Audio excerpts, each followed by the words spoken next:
মোটোফোটোতে রানা ব্লগে স্বাগতম। আজকে চলে আসছি আমার লাইফের হাইওয়ে বাইক চালানোর একটা এক্সপিরিয়েন্স নিয়ে আপনাদেরকে শেয়ার করব।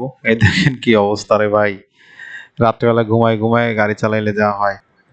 যদি কখনো দেখেন কোনো বাস অথবা ট্রাক রোডের মাঝখান দিয়ে যাচ্ছে, তাহলে ওদের সেই স্পিড যদি আপনার বেশি থাকে, আপনি সিগন্যাল দিয়ে যে কোনো বাম অথবা ডান দিক দিয়ে বেরিয়ে যেতে পারেন।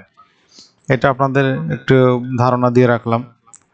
এই জিনিসগুলো সচরাচর দেখা যায়। আর এই দেখতেছেন কয়েকজন লোক, তারা জুম্মাবার পাঞ্জাবি জুব্বা পরে, এই যে পায়জামা পরে ঘুরে বেড়াচ্ছে। তবে এরকম হাইওয়ে রোডে আস্তে ধীরে যাওয়াটা খুবই একটা বোকামির কাজ, কারণ আমার পিছনে একটা ট্রাক আছে। সবাই সেফটি নিয়ে চলাচল করা উচিত। এই যে ট্রাকটা দেখতে পাচ্ছেন, ওই পাশে একটা ট্রাক আছে ডান পাশে, এই জন্য বামের দিকে সে মোটামুটি চাপায় আছে। তারপর আমি তাকে হর্ন দিছি, দেওয়ার পরে সে একটু হালকা ডানি চেপে গেছে। এভাবে আপনারা সিচুয়েশন বুঝে আপনারা যাবেন। এই যে এখানে যে একটা গ্যাপ আছে আর কি, একটা ট্রাক থেকে আরেকটা ট্রাকের মাঝামাঝি যে গ্যাপটা, এই গ্যাপটা আমি কিন্তু সুন্দরভাবে পার করে তারপরে চলে আসছি। সবসময় একটা ডিস্টেন্স বজায় রাখতে হবে এবং গ্যাপ মেনটেন করতে হবে। যেহেতু ওয়ান ওয়ে রোড, এই রোডে শুধু যাবেই, সুতরাং আপনার অপোজিট থেকে কেউ আসবে না। এই কারণে আপনারা সবসময় একটা জিনিস ফলো করবেন যে আমার কোনো গাড়ি সিগন্যাল দিচ্ছে কিনা, বা আমি গ্যাপটা মেনটেন করতেছি কিনা। এই জন্য ট্রাকটা আমাকে সিগন্যাল দিছিল যে হালকা একটু ব্রেক করার জন্য, যেহেতু সে আমাকে দেখতে পাচ্ছিল না যে আমি ডানে আর কি বামে আছি। এই জন্য সে হালকা ব্রেকে প্রেস করছে যত আমি একটু ব্রেক ধরি, কেননা আমার ডান পাশে যে গাড়িটা আছে সে আমাকে বুঝালো যে একটা গাড়ি আছে। ঠিক এইভাবে অনেক ড্রাইভার আপনাকে সংকেত দেবে, আপনাদের বুঝে নিতে সব সময় চেষ্টা করবেন একটা গ্যাপ মেনটেন করার জন্য। যেমন লেগুনার বাসটার মাঝখান দিয়ে যে আমি দিতাম, তাহলে যদি তারা একজন চাপ দিত, তাহলে কিন্তু আমার যে কোনো হ্যান্ডেল বারে লেগে যেত। এই কারণে আপনারা সবসময় একটা গ্যাপ মেনটেন করে চলবেন। বাসটাকে আমি আগে যেতে দিলাম, আমি হালকা একটু ব্রেক করলাম, সে বেরোয় গেল, এরপরে আমি বেরোয় যেতে পারবো।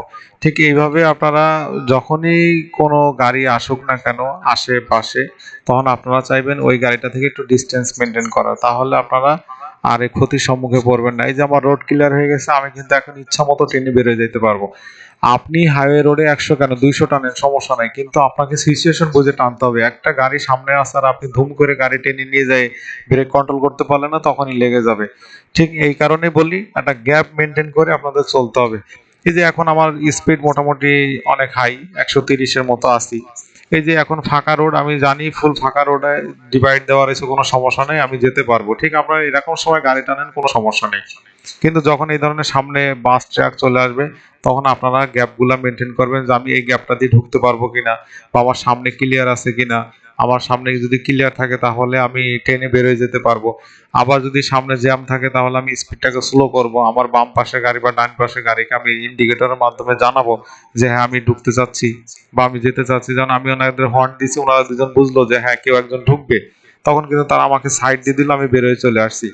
ঠিক এইভাবে যদি আপনি নিয়ম নীতিগুলো ফলো করেন, আশা করি কোনোদিন অ্যাক্সিডেন্ট হবে। এই যে দুইটা গেল, আমি কিন্তু অলরেডি তাদের পাসিং দিছি যে আমি আসতেছি, তারা কিন্তু অলরেডি আমাকে ওইভাবে সাইড দিয়ে দিছে। আর হাই রোডে ট্রাক ড্রাইভাররা কখনোই আপনাকে ধুমধাম করে চাপাবে না, আর ওরা যেই লেন্থে আছে ওই লেন্থে ওরা যাবে।